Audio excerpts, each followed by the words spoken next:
2020 সাল সারা বিশ্বে আতঙ্ক তৈরি করেছিল একটা ভাইরাস, নাম করোনা ভাইরাস। লকডাউন আর সেই সঙ্গে সঙ্গে একের পর এক মৃত্যু মিছিল, যেন বিশ্ববাসীর রাতের ঘুম উড়ে গিয়েছিল।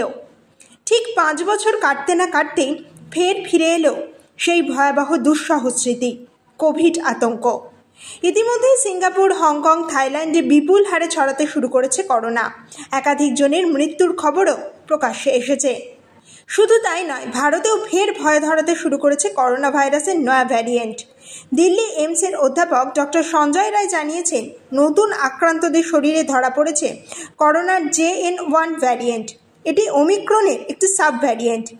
যদিও কেন্দ্রীয় স্বাস্থ্য মন্ত্রক জানিয়েছে, ভারতে এখনও করোনা নিয়ে তেমনভাবে চিন্তার কিছু নেই, পরিস্থিতি নিয়ন্ত্রণে রয়েছে। তবে যাদের রোগ প্রতিরোধ ক্ষমতা কম, তাদের বিশেষভাবে সতর্ক হওয়ার কথাই বারবার করে বলছেন চিকিৎসকরা। বেশিরভাগ ক্ষেত্রেই জ্বর, কাশি, গলা ব্যথা এবং শরীরে ব্যথার মতো লক্ষণ দেখা যাচ্ছে। মাঝে মাঝে বমি বমি ভাব কিংবা বমি হওয়ার সম্ভাবনাও থাকছে।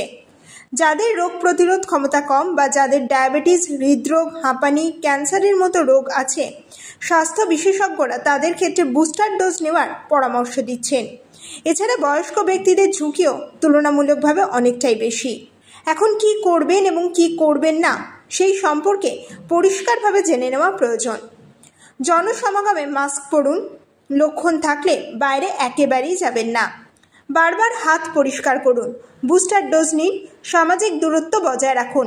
হালকা লক্ষণ দেখলেও একেবারেই উপেক্ষা করবেন না। সকলের জন্যই কিন্তু স্বাস্থ্যকর খাবার খাওয়া এবং পর্যাপ্ত ঘুম খুব জরুরি। আর সর্বোপরি গুজবে একেবারেই বিশ্বাস করবেন না।